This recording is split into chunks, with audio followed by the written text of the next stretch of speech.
Islam.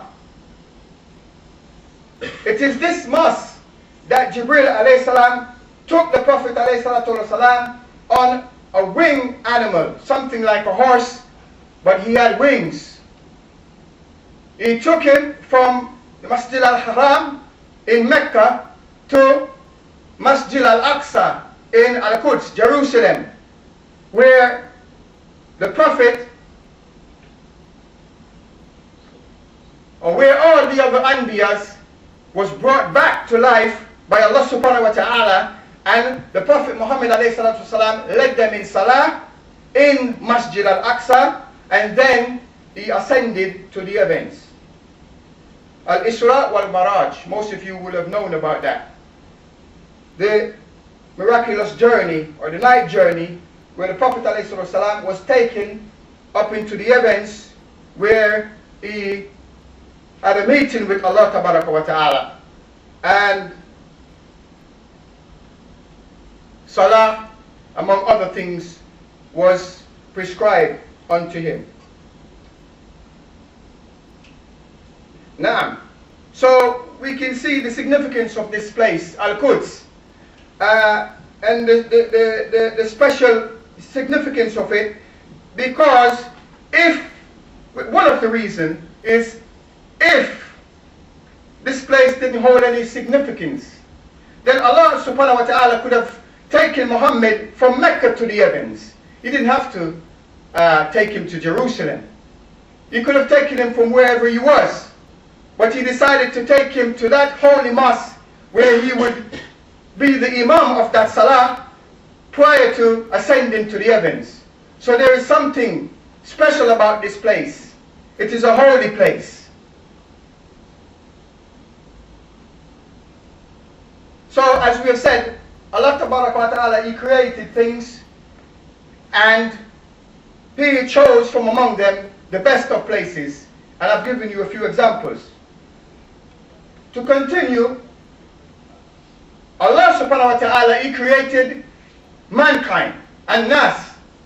He created mankind. And again, Allah has preferred some men over others. And it is for Him to do. He created them, and He knows the best among them. He created mankind, and He preferred some over others based on their piety, based on their righteousness.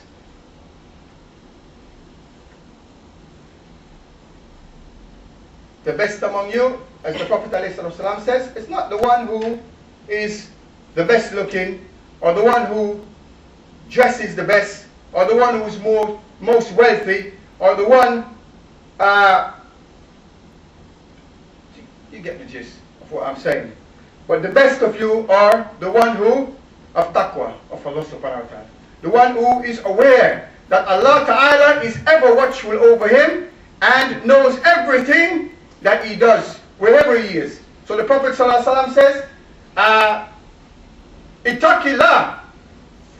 Ittaqillaha haythuma kunt. Fear Allah subhanahu wa ta'ala wherever you are, because Allah is present by His knowledge everywhere.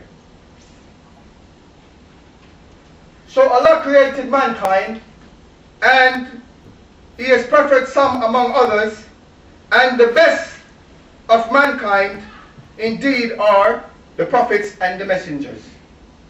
The prophets and the messengers. They are the best of mankind. And Allah subhanahu wa ta'ala says in His book,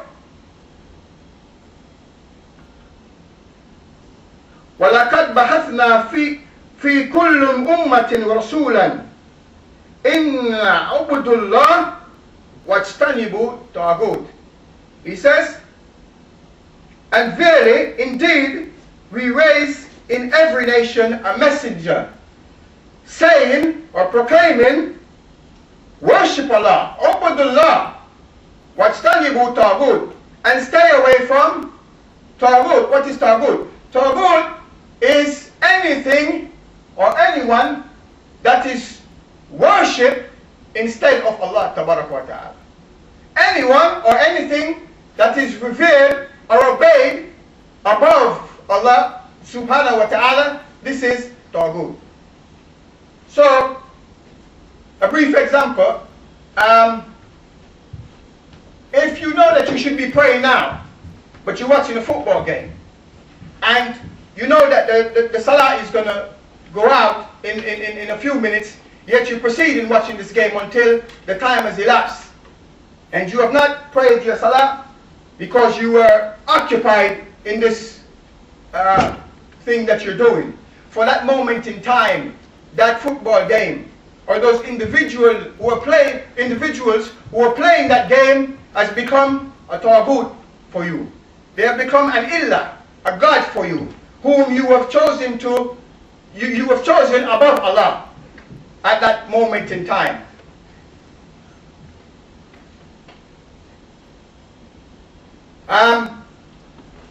Isa alayhi salatu wasalam is he a taghut? Question, quickly. No? Anyone? Huh? No? Is he? What's your question, sir? Isa. Would you consider him to be a taghut? A taghut, we said that it is something, anything or anyone that is worshipped besides Allah subhanahu wa ta'ala. What do you think? Of course, you don't worship anyone. Huh?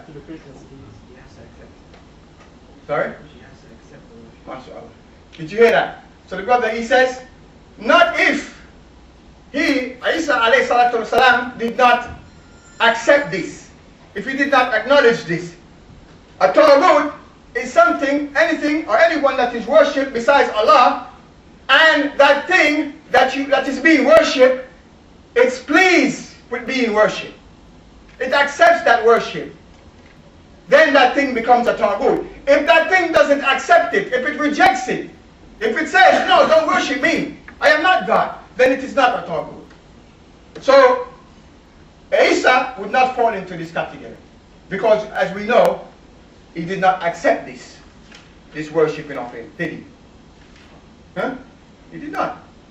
He said what? Worship Allah, my Lord, and your Lord. This was the statement of Isa alayhi salatu wasalam. So a taghut is anything that is worshipped other than Allah, and that thing is pleased with being worshipped. So Allah says in this ayat that I've just recited for you, that indeed we have raised in every nation a messenger, and a messenger proclaiming, saying, U'budullah wajtanibu taghut. Worship Allah and stay away from false gods. Stay away from worshipping idols. Stay away from associating anything with me. This is the message, the core message of all the Anbiyas, of all the prophets. Is that clear? This is the message, the core message of all the prophets. Allah says it here. He sent the messengers to proclaim, U'budullah, worship Allah. So all the messengers came with the same message, saying, worship Allah and stay away from taghut. Among the greatest of messengers, prophets and messengers, are the following. Nuh alayhi salam, or Noah, as he is referred to in the Bible. Ibrahim, or Abraham, as he is referred to in the Bible. Musa, or Moses, as he is referred to in the Bible. Isa, or Jesus, as he is mentioned in the Bible. And Muhammad, may Allah be pleased with all of them. So this is the 5 greatest prophets and messengers in Islam. We recognize this. There's a difference between prophets and messengers, and I'm sure you're all aware of this. But for the benefit of those who may not, a prophet is someone who is called by Allah subhanahu wa ta'ala to be an example to the people and to be righteous himself. But he is not given a book or a law. He's not given anything like that. The prophet and the messenger is someone who